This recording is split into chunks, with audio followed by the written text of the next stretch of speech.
Absolute dynamite. Oh my goodness.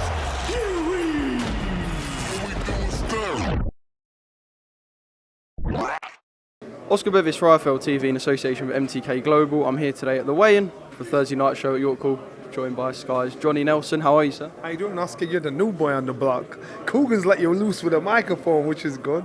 You're better than Coogan anyway. I've been told that many, many times. Thursday night boxing. What can go wrong with a bit of midweek boxing? It's sort of becoming a more regular thing now. We're seeing shows on Thursdays, Wednesdays. No complaints from the fans? Well, I'm showing my age now because they used to drop boxing on the Wednesday when I was boxing. I can remember doing it myself. So midweek fighting, if you're a boxing fan, you're only spoilt for choice. We've had a great year in regards to boxing and fights being put on here in the UK. So we've been spoiled. And we're finishing the year with a British Cruiserweight title, my old title. It's vacant. You've got Massey against Rietpo. You've got two unbeaten fights that are going in there. And to me, I think it's nice. It's nice to see you've got the fighters coming through. Like you said, obviously a title that you had, a British Cruiserweight title. Talk to me about domestically at Cruiserweight. I mean, is this the fight that's going to determine who is the domestic number one? Because if we're regarding Okolie as moving on to world level. Yeah, of course, without a doubt. And I think that's what the British title's all about. You know, it shows that you are atop of the pile domestically, and then the pathway is going Commonwealth, going European like Okolie's done, then eventually knocking on the door for a world title like Okolie's done, and that way you go there when you're fighting for bigger and better things, and you've established yourself winning the Lonsdale belt outright in doing that, then you're going there with confidence, think, right, I am better than domestic level.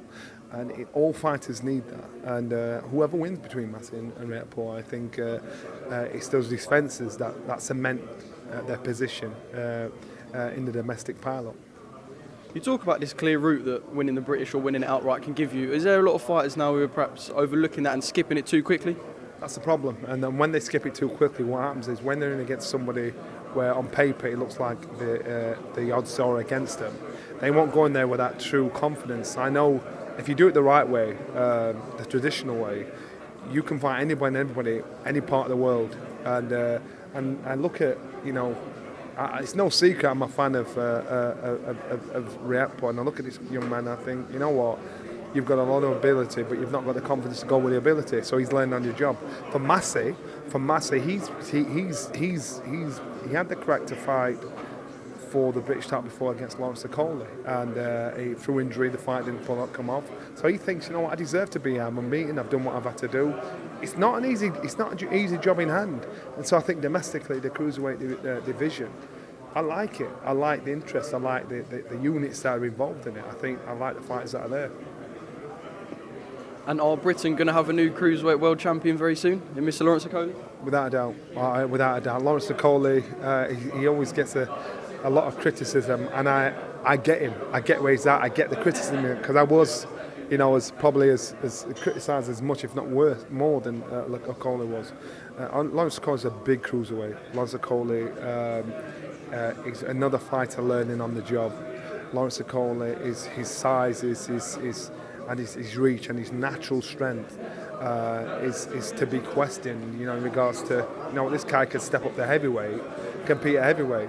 I believe if you look at how he beat even Ungabu for the European title, he was a strong guy. He's from our gym, and Lawrence was just too strong once he found that aim, once he found that range, once he found the target. So again, I think we'll see 2020. We're going to see another British fighter picking up a world title. Talking of British fighters and world titles, two-time world champion Anthony Joshua, of course. Two-time. What's the fallout been like? I mean, I know you spoke to Coogan and the boys after, sort of the day after, for a sort of immediate reaction, but what do you think the fallout's been like? Of course, we've seen Joshua now saying he'd be willing to feud Spar Fury.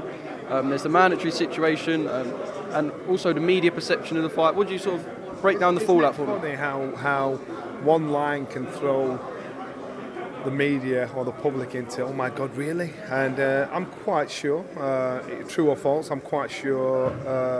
And then when AJ said that, he probably said it with tongue-in-cheek.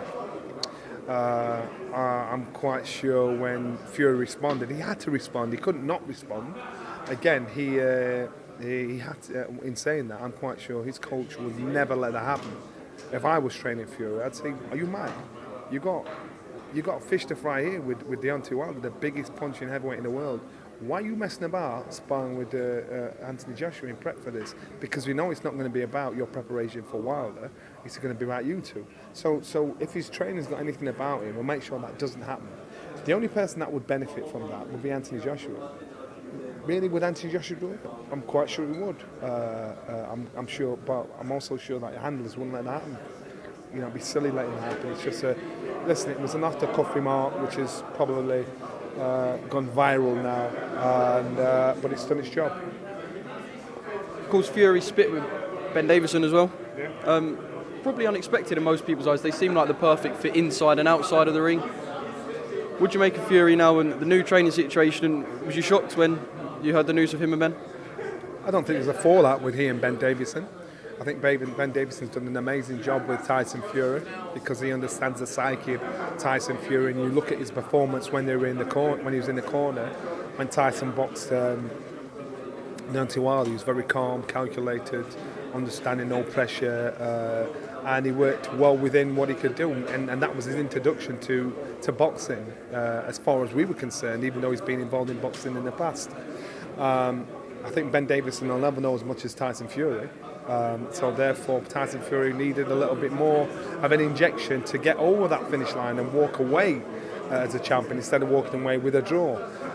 So he's made a business decision. He's the linear champion. He's a guy that's saying, I've got to make linear decisions. So I don't think, from the outside, people think it's more than what it is. Tyson Fury's done what's good for Tyson Fury. Ben Davison you'll see him again. You'll see him working with other people. Don't be surprised if these two working together again down the line.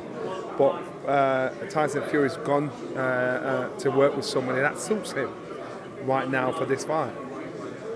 Is the timing perhaps a bit of a surprise with the Wilder fight? Although we haven't had an official announcement yet, we're imagining it's going to be February the 22nd, February the 29th, so late Feb. Is the timing more of a surprise than anything else?